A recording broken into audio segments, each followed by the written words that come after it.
Okay, so yun.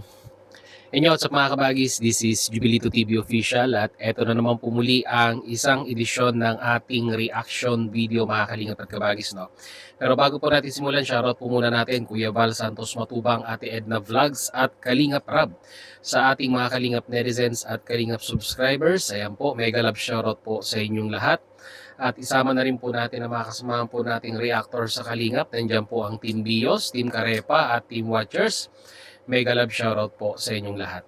So ito na nga mga kalingap at kabagis, no, ito po ay continuation lamang po, no, ng ating reaction video patungkol po dito sa copyright strike na po, no, isinabmit, no, ni Kuya July patungkol po dito sa, alam naman natin, kilala naman na po natin kung sino po si Kapeso, no, mga kalingap at kabagis, no. So as of now mga kalingap at kabagis, yung pong channel ni Kapeso na meron pong 45,000 no subscribers ay hindi na po makita yung pong live streaming niya. So meron siyang video upload kasi yun na lang po yung option na natitira ngayon sa kanyang YouTube channel, no. Yung pong makapag-upload ng video. Pero yung live streaming po is na-disable. Dahil nga po dito sa, kung hindi po ako nagkakamali ay dalawa, no? Dalawa yata yung po, ipinasang copyright complaint ni Kuya July Paunil. Dahil kung tinatlo niya po yan ay automatic po, no? Mati-terminate po, no, yung pong channel ni Kapeso. So, as of now, si Kapeso ay may tatlo na pala, mga kalingap at kabagis yung channel niya, no?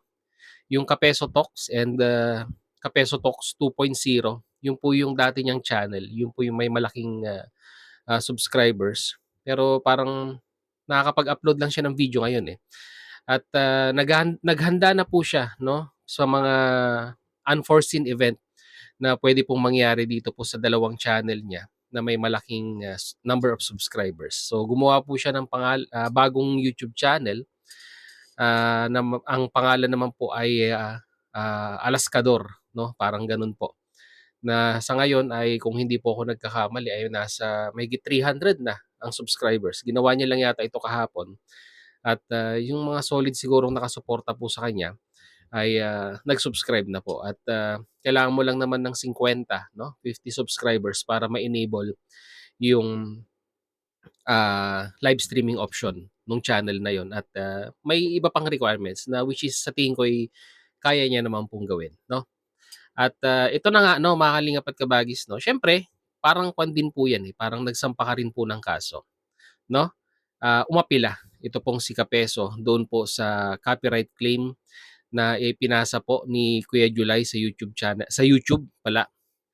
At counter notification po ang tawag doon, no, na kung saan ay nagpapaliwanag si Kapeso patungkol doon sa copyright claim na isinabmit ni Kuya July at kasama po doon sa apilang 'yon ay yung kadahilanan, no, na bakit kailangang maibalik yung mga content na 'yon na inireklamo po, no, ni Kuya July Paunil, no. Pero kung i-a-analyze po natin kasi mga kalingap at kabagis, no, pagdating ko sa copyright, no, ay may mga aspeto po 'yan na tinitignan si YouTube kung bakit niya naaaprubahan agad-agad, no, yung pong copyright claim na ipinapasa po, no, ng isang content creator. So, dun po sa napanood po natin na live ni Kuya July ay dalawang aspeto, no, mapa-video, audio at kahit nga daw po thumbnail ay pasok, no, sa requirements ni YouTube na pwede kang makapag-submit, no, ng isang copyright claim, no. So yun po yung ginamit ni Kuya July para po ma-take down yung pong live ni Kapeso na ang subject po ay patungkol kay Kuya July Paunil. Sa tingin ko po, sa mga nakapanood ay nai-discuss niya po 'to sa kanyang live streaming, no, mga kalingap at kabagis, no. So, paano na ngayon, no?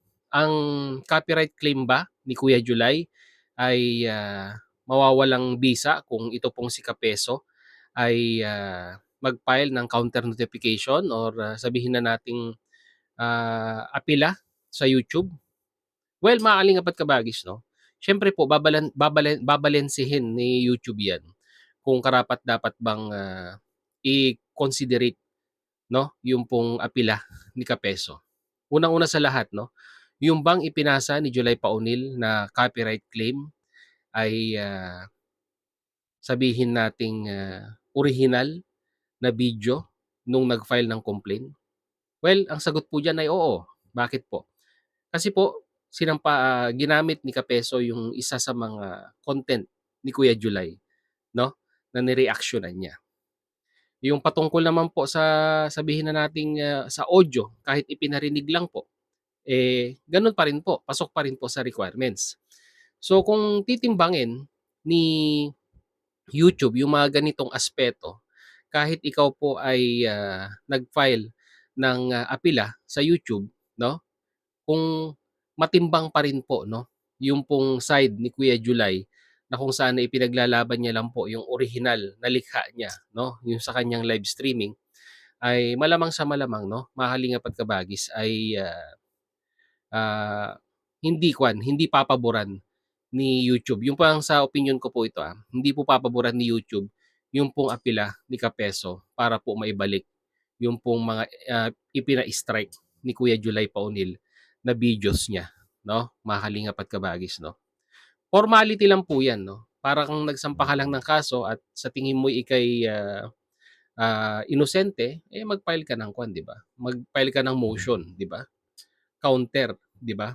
Regarding dun sa kaso na 'yon at titimbangin ng korte kung ika'y, 'di ba, ah, hindi may katotohanan ba o wala yung isinampang kaso sa'yo, 'no? Pero sa nakikinita po natin, 'di ba, ebidensya na po ni Kuya Julay yung nagpapatunay na ang naunang nag-provoke talaga ay ito pong si Kapeso at yung ginamit na materials 'no, ay yung mismong content pa ni Kuya Julay Paunil, 'no, mga kalingap at kabagis 'no. At, patungkol naman doon sa sinasabi may mga nagtatanong kung may possibility ba na 'pag si Kapeso po ay, just in case lang po 'no, nanalo, naibalik ang kanyang, mga pina-strike na video ni Kuya Julay, ay may posibilidad din po bang itong si Kapeso ay, puwede ring mag-file ng copyright dito po kay, Kuya Julay? Ang sagot po diyan ay depende po 'no, mga kalingap at kabagis 'no. Kung may significant na sabihin na nating ebidensya na maipapakita itong si Kapeso 'no, na ginamit ni Kuya Julay ang mga video content ni Kapeso, ay malamang sa malamang ay puwede po 'no, ibabalik. Puwede siya naman ang mapapailan ng copyright claim. Pero narinig na rin po natin sa live ni Kuya Julay na ang tanong ay kung meron nga daw pong pa, gumagamit ba itong si Kuya Julay ng mga, video content nitong si Kapeso 'no? At parang ang narinig ko rin po mga kalingap at kabagis ay kung meron man, kung naka-public pa, 'di ba? Parang gano'n po. So, kung meron man, baka nai-private na. So, ano pa ang kwan doon, maihahabol ni Kapeso patungkol kay Kuya Julay. So, yun po 'no, mga kalingap at kabagis, binigyan ni YouTube ng 10 araw ito pong si Kuya Julay para sagutin yung pong counter notification ni Kapeso 'no. At dito po siyempre sa counter notification na ito, dito na po magkakalabasan ng full details 'no, regarding dun sa karapat-dapat ba talagang ipagpatuloy yung copyright strike na isinabmit po 'no, ni Kuya Julay patungkol po dito kay Kapeso. So, kuwan pa rin 'to, mag-aantabay pa rin po tayo mga kalingap at kabagis 'no, kung ano po yung kahihinatnan nitong, copyright claim po 'no, ni Kuya Julay. Na as of now effective sa channel ni Kapeso at, nag-counter notification siya at, hihintayin din po ni Kapeso yung sagot 'no, ni Kuya Julay doon sa counter notification ni Kapeso kung bakit, hindi kailangang i-copyright strike yung, video content na yun ni Kapeso patungkol po kay Kuya Julay.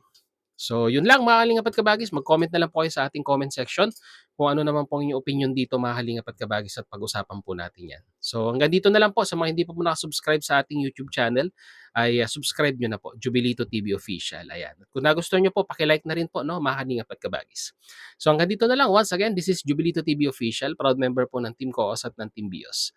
As I always say mga kalingap and kabagis, peace, God first. God bless po. Bye!